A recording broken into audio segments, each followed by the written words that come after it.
Eh, halo semuanya. Jadi hari ini kita akan membahas soal pemahaman tubuh kita.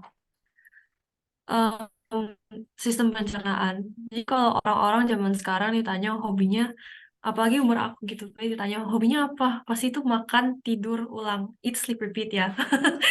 Jadi kayak yang kita tahu, salah satu sistem tubuh kita yang paling penting adalah sistem pencernaan. Kenapa sistem pencernaan itu penting? Jadi, fungsi-fungsinya adalah untuk menyerap nutrisi, energi dan metabolisme, pertumbuhan dan perkembangan, fungsi kekebalan tubuh, dan penghilangan sisa. Menyerap nutrisi. Jadi, sistem pencernaan itu memecah makanan menjadi partikel-partikel yang lebih kecil, sehingga nutrisi dapat diserap oleh tubuh. Nutrisi seperti karbohidrat, protein, lemak, vitamin, mineral, dan air diperlukan untuk pertumbuhan, pemeliharaan, perbaikan jaringan, dan fungsi yang optimal dari semua organ dan sistem tubuh. Yang kedua adalah energi dan metabolisme. Jadi makanan yang kita konsumsi mengandung energi dalam bentuk kalori. Sistem pencernaan mengubah makanan menjadi energi yang dapat digunakan oleh tubuh untuk menjalankan berbagai aktivitas sehari-hari. Dan proses metabolisme yang terjadi dalam sistem pencernaan mengatur penggunaan energi dan menjaga keseimbangan nutrisi dalam tubuh. Pertumbuhan dan perkembangan. Jadi anak-anak dan remaja ya, kita membutuhkan nutrisi yang tepat untuk pertumbuhan dan perkembangan. Jadi sistem pencernaan ini memungkinkan penyerapan nutrisi yang diperlukan untuk perkembangan tulang, otot, organ, dan sistem lainnya selama masa pertumbuhan. Si kekebalan tubuh. Jadi sistem pencernaan juga berperan dalam menjaga keseimbangan mikrobiota usus yang sehat.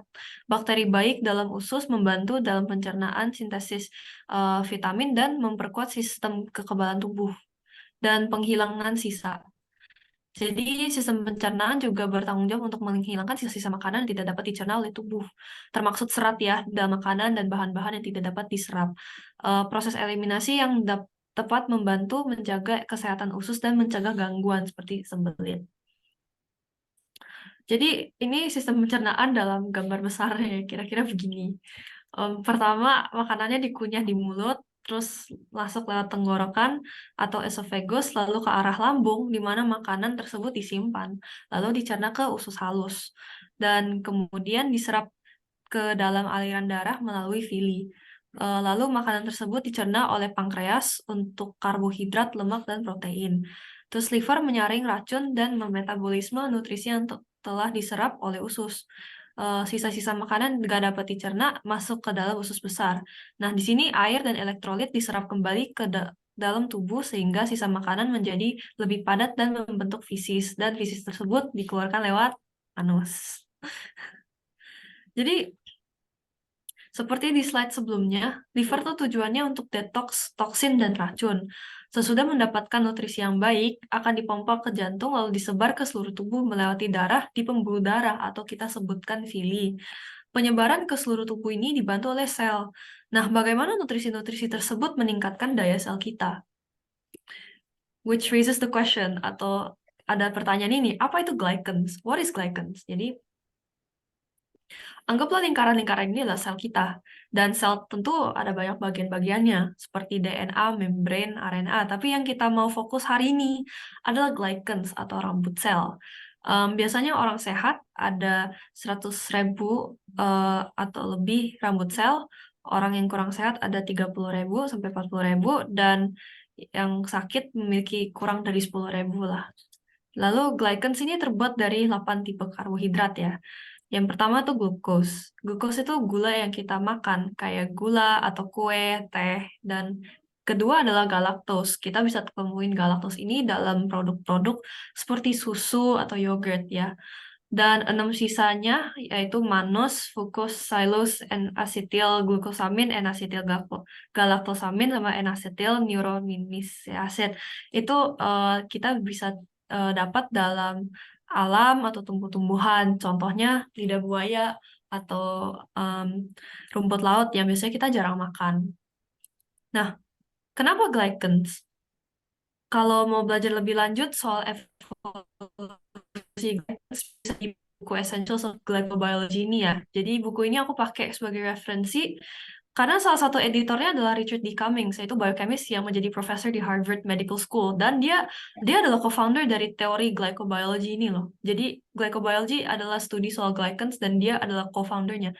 Dari edisi pertamanya yang dirilis oleh dia pada tahun 2009, dia bisa dilihat sampai sekarang itu riset soal glycans masih berjalan ya. Tapi karena waktu singkat, aku bakal bahas soal kelebihan glycans yang tertulis di bab 7. Yang pertama tuh pengenalan sel dan sinyal.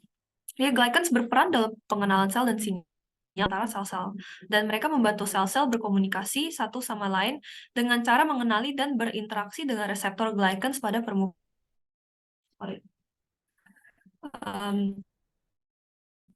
Hal ini penting untuk proses seperti pertumbuhan, perkembangan, sistem kekebalan tubuh, dan penyembuhan luka.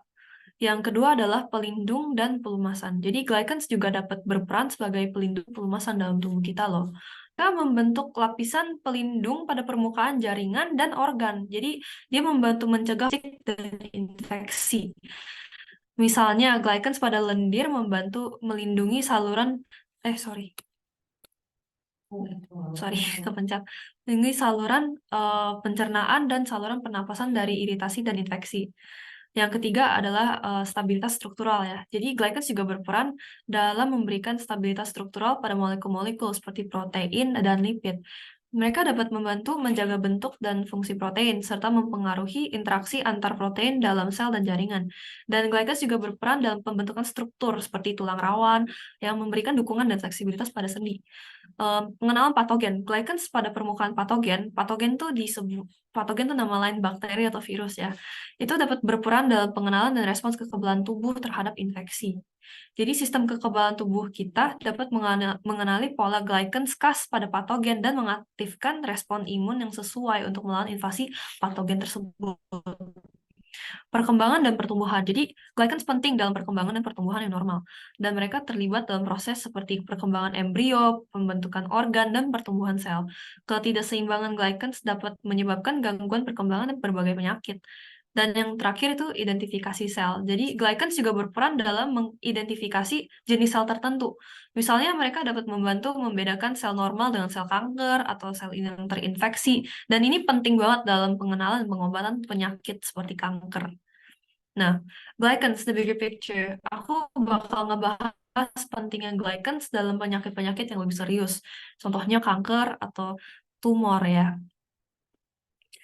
Aku bakal bahas dari artikel ini, dari Journal of Biomedical Science yang diterbitkan pada tahun 2021 oleh ahli-ahli tisu dan sel dari University of California, UC. Nah, kalau bisa dilihat, table ini adalah table imunoterapi yang di-approve sama FDA untuk mengobati kanker. Jadi bisa dilihat di sini, berbagai imunoterapi bisa menyembuhkan berbagai macam sel kanker ya. Tapi hari ini aku bakal ngebahas dua kasus yang menurut aku lebih gampang untuk dimengerti dan lebih singkat. Jadi kasus pertama itu ngebahas soal glycans dalam pembrolizumab. Jadi pembrolizumab ini obat untuk menyembuhkan berbagai macam kanker seperti melanoma, itu kanker kulit paling parah, kanker paru-paru, kanker kepala dan leher, Hodgkin lymphoma, kanker lambung, kanker serviks, dan tipe tertentu dari kanker payudara lah. Dan dituliskan di sini bahwa glikolisasi dari CH2, yaitu glycans untuk imun, dengan N-link glycans di dalam obat tersebut, ada rotasi 120 derajat yang menyebabkan obat tersebut untuk menyerapkan pelarut-pelarut. Pelarut-pelarut ini adalah obat. Jadi dia bisa menyebabkan penyerapan lebih cepat dan mengurangi koneksi dengan reseptor FC. Jadi reseptor FC ini adalah reseptor yang menyambungkan sel tubuh ke sel patogen atau sel bakteri virus. Jadi N-link glycan tersebut mempengaruhi penyembuhan kanker dengan pembrolizumab ini gitu. Jadi kasus yang kedua, aku bakal ngebahas tentang glycans dan gimana dia menyembuhkan tumor di TNBC ya. MAB atau monoclonal antibody adalah imunoterapi untuk tumor. Jadi MAB itu ada N-link dan O-link glycans. Komposisi mannose yaitu karbohidrat dalam glycans juga sangat tinggi ya dalam MAB ini yang tadi kita bahas tadi. Setiap sel bisa glikolisasi ya, termasuk sel penyakit. Dan kebanyakan sel tumor tuh ada PD1. PD1 ini bisa dibilang penekan respon imun. Dan reseptor PD1 kalau glikolisasi dengan protein yang namanya PDL1, dia melindungi sel lain agar tidak bisa terbunuh. tapi yang dia lindungi adalah sel kanker. Jadi glikolisasi ini antara end-linked, O-linked glycans dan mannose dalam MAB ini, dia ngeblokir sel tersebut dan menargetkan sel tumor agar dia bisa dibunuh. Kalau kasus ini MAB yang diciptakan oleh Lee, dia blokir koneksi dari sel reseptor PD1 dan PDL1. Gitu. Nah, seperti yang aku bahas tadi, glycans itu juga bisa ditemukan di obat lain, bukannya enggak.